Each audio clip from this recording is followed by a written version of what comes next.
Britania Raya adalah sebuah kerajaan di Eropa yang terbentuk dari gabungan 4 negara, yaitu Inggris, Skotlandia, Wales, dan Irlandia Utara. Menariknya, pada zamannya, Britania itu dikenal memiliki wilayah koloni terluas di dunia. Ya bayangin aja, Britania menguasai sekitar 35 juta kilometer persegi wilayah atau hampir seperempat daratan dunia, dan wilayahnya itu membentang di semua benua, kecuali benua Antartika yang emang tak berpenghuni. Berkat luasnya kekuasaan Britania, Britania juga dikenal sebagai Kekaisaran Britania. Ya meskipun konsep kekaisaran ini sangatlah berbeda dengan kekaisaran lain. Misalnya Kekaisaran Jerman, bisa dibilang meski disebut kekaisaran, wilayah koloninya yang luas tidak menjadi bagian resmi Britania. Ya intinya, wilayah koloninya itu hanya berada di bawah kekuasaannya, tetapi tidak menyatu sebagai bagian resmi dari Britania Raya, layaknya Inggris, Skotlandia,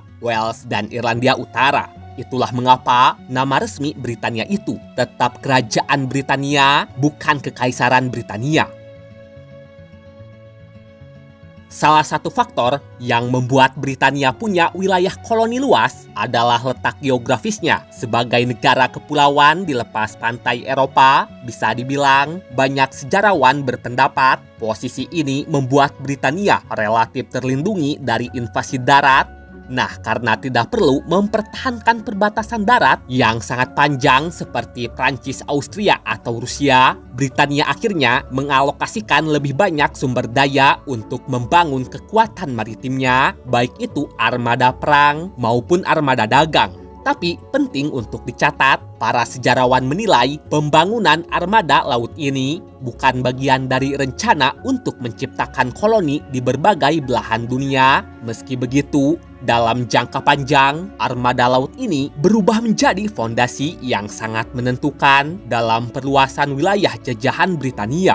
Seperti yang diketahui, pada abad ke-16 dan ke-17, bangsa Eropa berlomba-lomba mencari jalur perdagangan baru dan akses untuk berbisnis dengan bangsa dari luar Eropa, dan Britania yang saat itu masih dalam bentuk kerajaan Inggris turut ikut berlomba. Nah, karena armada laut Britania sudah terbentuk dan jauh lebih unggul dari banyak pihak, Britania dengan mudah mengirim banyak kapal dagangnya, baik itu ke Amerika, Afrika, maupun Asia. Selain mempermudah membuka jalur dagang baru, dengan kuatnya armada laut Britania, Britania itu mampu menjaga jalur dagang dan kapal dagangnya dari ancaman karena pada dasarnya armadanya itu emang sudah kuat. Seiring berjalannya waktu, jalur perdagangan yang dibuka oleh kapal-kapal Britania tidak hanya menghasilkan keuntungan ekonomi, tetapi juga memperluas pengaruhnya di berbagai wilayah yang didatanginya. Itulah mengapa untuk mendukung dan mengamankan semua hal yang telah didapat, Britania mulai mendirikan pelabuhan, pangkalan, dan pos dagang di banyak wilayah. Banyak di antaranya kemudian berkembang menjadi koloni, dan karena armada laut Britania sangat mampu menghubungkan dan melindungi wilayah-wilayah yang berjauhan satu dengan yang lainnya, Britania akhirnya dapat mempertahankan bahkan memperluas koloninya selama berabad-abad. Inilah alasan mengapa kekuatan maritim dianggap sebagai salah satu faktor utama lahirnya Kekaisaran Britania yang sangat luas. Menariknya, sistem keuangan yang lebih maju ternyata juga termasuk salah satu faktor yang membuat terciptanya Kekaisaran Britania. Kala itu, pada akhir abad ke-17, berdirinya Bank of England menjadi langkah penting dalam perkembangan sistem keuangan Britania. Singkatnya, bank ini didirikan oleh sekelompok investor dengan dukungan pemerintah dan berfungsi sebagai lembaga yang membantu negara mendapatkan pinjaman dari para pemilik modal untuk membiayai perang, pembangunan kapal, dan ekspansi global. Berkat hal ini, dibandingkan banyak negara Eropa lainnya, Britania itu memiliki sistem keuangan yang mampu mendukung ekspansi dalam jangka panjang. Selain itu, sistem keuangan yang semakin kuat tidak hanya menguntungkan pemerintah saja, tetapi juga mendukung para pedagang dan juga investor. Ya intinya, dengan tersedianya modal yang lebih besar, berbagai perusahaan dagang dapat membiayai pelayaran jarak jauh, membuka jalur perdagangan baru, dan membangun jaringan bisnis di luar Eropa. Pada akhirnya, di tengah perkembangan ini, sejumlah perusahaan dagang besar mulai berkembang dengan dukungan dan hak-hak khusus yang diberikan oleh pemerintah. Hak-hak ini dapat berupa izin monopoli perdagangan di wilayah tertentu, hak mendirikan pos dagang, hingga kewenangan untuk melindungi kepentingan mereka saat berada di luar negeri. Dan perusahaan yang paling terkenal adalah East India Company. Awalnya, perusahaan ini didirikan untuk berdagang di Asia, terutama di India. Namun, kondisi politik di India saat itu sangatlah kompleks, dan tak lama setelah melemahnya Kekaisaran Mughal, banyak kerajaan dan penguasa lokal saling bersaing untuk memperebutkan pengaruh. Saat itu, East India Company memanfaatkan situasi kacaunya India dengan menjalin aliansi, mendukung pihak tertentu, dan terkadang terlibat dalam konflik militer. Berkat campur tangannya ini, sedikit demi sedikit, perusahaan yang awalnya hanya berdagang mulai memiliki kekuasaan politik yang sangat besar. Perkembangan ini sendiri menunjukkan bahwa ekspansi Britania tidak selalu dilakukan melalui penaklukan langsung oleh pemerintah, sebab dalam banyak kasus, perdagangan menjadi titik awal yang kemudian berkembang menjadi pengaruh politik dan akhirnya kendali atas suatu wilayah.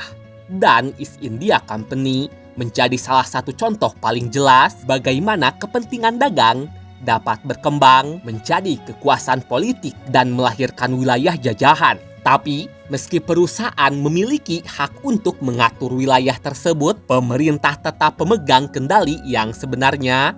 Ya, intinya, tanpa izin pemerintah, perusahaan yang memegang kekuasaan di suatu wilayah, ujung-ujungnya tak akan bisa berbuat apapun. Oh ya, banyak sejarawan juga menganggap keberhasilan Britania di India adalah salah satu faktor penting dalam luasnya wilayah koloni Britania. Sederhananya, India itu bukan hanya koloni biasa.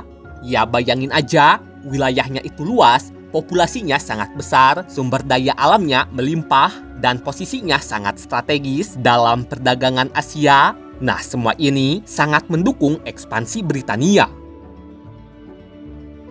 Menurut para sejarawan, revolusi industri yang dimulai pada abad ke-18 juga menjadi faktor penting bagi luasnya koloni Britania. Singkatnya, pabrik-pabrik yang lahir di era revolusi mampu memproduksi barang dalam jumlah yang belum pernah terjadi sebelumnya, baik itu persenjataan, perkapalan, atau lainnya. Produksinya itu jadi meningkat pesat, dan hal ini semakin memperkuat Britania serta memperkayanya.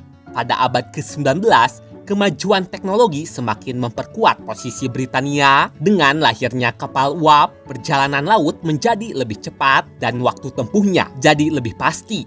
Tak hanya itu saja, rel kereta api yang tercipta turut membantu menghubungkan daerah pedalaman dengan pelabuhan, dan ini tentu saja sangat mendukung segala aktivitas Britania. Kemudian, dengan adanya telegraf bawah laut, informasi bisa dikirim melintasi samudra hanya dalam hitungan jam, dan ini jauh lebih cepat dibanding sebelumnya yang bisa memakan waktu sampai berminggu-minggu. Pada akhirnya, perkembangan teknologi ini membuat wilayah koloni yang luas menjadi jauh lebih mudah dikelola dibandingkan sebelumnya.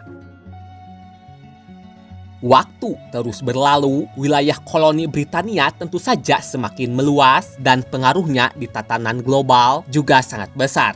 Nah, pada awal abad ke-20, Kekaisaran Britania mencapai puncaknya sebab seperempat daratan dunia merupakan wilayah koloninya. Menariknya, luasnya wilayah koloni ini melahirkan ungkapan terkenal, yaitu matahari tidak pernah terbenam di Kekaisaran Britania. Hal ini karena selalu ada wilayah dari kekaisaran yang sedang mengalami siang hari, tapi sekuat-kuatnya Britania tetap ada masanya.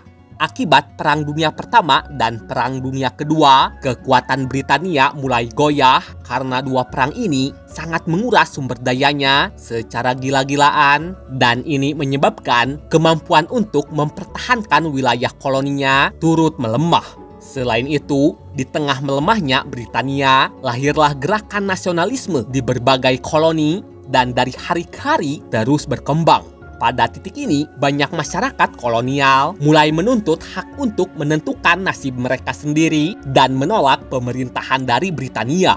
Kemudian, banyak sejarawan menganggap kemerdekaan India pada tahun 1947 adalah salah satu titik balik paling penting dalam runtuhnya kekuasaan Britania di wilayah-wilayah koloninya. Jika sebelumnya India bisa disebut pusat kekuatan Kekaisaran Britania, maka hilangnya India menunjukkan bahwa era kolonial Britania sedang memasuki fase akhirnya.